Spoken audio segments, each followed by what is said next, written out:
If you've been feeling anxious lately, stressed, or just off, you're not alone. With talks of world war, financial collapse, and the AI revolution, it sometimes feels like humanity is standing on the edge of something big and scary. But before we jump to worst-case scenarios, let's slow down. Because no, it's not the end of the world. It's just another difficult chapter, and we've been here before. Think back to the 1940s, when nuclear bombs dropped. People genuinely thought it was over for humanity. Cities were erased in seconds. It felt like the end. And yet, instead of ending civilization, nations came together. We created treaties, nuclear bans, and peace organizations. From fear, we built systems of safety. The same thing happened during the Great Depression, and again during the 2008 financial crisis, when people lost everything. Out of that, we changed regulations, created new safety nets, and slowly recovered. So every time the world seems to crumble, humans rebuild, wiser and stronger. We don't vanish, we adapt. Now, about AI, the new big fear. People say it'll take our jobs, control our thoughts, maybe even replace us. But let's zoom out. Every technological leap in history has scared people. When machines replaced human labor during the Industrial Revolution, there was criticism, protests, people feared total unemployment. And yet, those same machines eventually created more jobs, longer lives, and higher standards of living. Still, the fear is real. The World Health Organization estimates that over 300 million people worldwide suffer from depression. Anxiety disorders have increased by nearly 25% since the pandemic. And suicide is one of the top causes of death among people under 35 globally. That means millions are silently carrying the same question: what's the point? If that's you, please, don't ignore it. Don't brush it off as just stress. Your emotions are signals that something isn't right. If lately you've felt more negative, frustrated, or hopeless, don't deny it. Recognize it. Face it. You can't break through if something is constantly pulling you down. Everything is energy. Thoughts, emotions, actions. And energy doesn't disappear. It can't be destroyed. It just changes form. If you hold on to negativity, it can turn into anxiety, chronic stress, depression, or even physical illness. So start where you are. Ask yourself, what's really behind this feeling? Write what you observe about your thoughts, emotions, and attitude. This helps you spot and link patterns. Are you affected by the news? By social media? By a specific negative person in your life? Awareness is always the first step toward healing. Let's talk about what actually helps. Here are 6 strategies to take control of your state of being. 1. Move your body. When stress builds up, your muscles literally store tension. Even a 10-minute exercise or a fun dance break can reset your mood. Movement releases endorphins, your brain's natural feel-good chemicals. 2. Train your mind. Meditation isn't about emptying your head. It's about focusing your energy. If you haven't tried it before, you don't know what you're missing.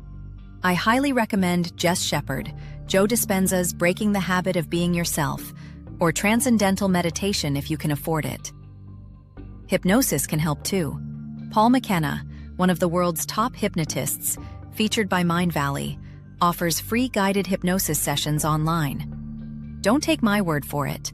Try the one for long-term stress relief and bliss, and thank me later. 3. Take action on what you fear. If your anxiety comes from something practical, like losing your job to AI, don't just panic about it. Start learning new, future-proof skills now. You don't need to become a programmer overnight. Just pick one direction and build slowly. With discipline and consistency, you can start a new career in less than a year. Action gives you power. Fear loses ground when you move forward. If you fear a third world war, start planning your relocation to a safer country or region, not from panic, but from preparedness. 4. Reconnect with people. Talk. Share what's going on with someone you trust. If your stress starts affecting your relationships, sleep, appetite, or daily functioning, it's time for therapy. Don't fool yourself into thinking you're okay. You can find affordable online therapy through sites like BetterHelp or Talkspace. If you prefer face-to-face, search psychologists near me in your city or ask your family doctor for referrals. Therapy isn't just for crises. It's a safe space to organize your thoughts and reclaim control. 5. Create tiny rituals of peace and happiness. Balance doing and being. Take time to enjoy the little things. A big hug from a loved one. A walk in nature. In the evenings, light a candle. Journal. Listen to calming frequencies. Watch the sunrise before touching your phone in the morning. These moments teach your brain that safety still exists, even when the world feels chaotic. 6. Read, learn, and grow. I can't tell you how much reading books like The Power of Now, A New Earth by Eckhart Tolle, Letting Go by Dr. David Hawkins, Breaking the Habit of Being Yourself, and The Four Agreements helped me navigate some of my darkest chapters with peace and gratitude. Don't underestimate the wisdom in these books. They truly changed my life. I hope you'll take action, download them, or listen to their audio versions. Look, it's true. We're living in uncertain times, and I don't deny that. I just want to help you stop dwelling on all the negativity in this world and shift your focus from what you can't control to what you can. Because let's face it, worry doesn't serve anything but to make things worse. Winston Churchill once said, "Worry often gives a small thing a big shadow." Throughout history, every generation believed their challenges were the end.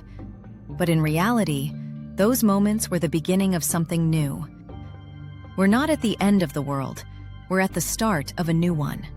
The world becomes a better place when we focus on what we can do, rather than how hopeless it seems.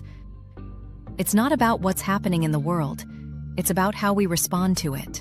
Challenges are sent our way to help us grow. So if you choose to focus on the opportunity beyond the challenge, if you work on yourself, your reactions, your mindset, you'll grow into the wisest and most resilient version of yourself. That's a lifelong strength that will serve you through everything ahead. And honestly, I can't think of anything more important for navigating the chaos of life. So take control of your mind. You're in the driver's seat. Move, breathe, learn, connect, rest. Because the world doesn't need more fear. It needs more calm, conscious human beings who choose hope over hysteria and become messengers of change. You're one of them, and we're going to be okay. If you liked this video, subscribe, spread the hope, and be an agent of positive change. Feel free to share the actions you'll take in the comments or the tips that helped you on your own journey. And I'll see you in the next one.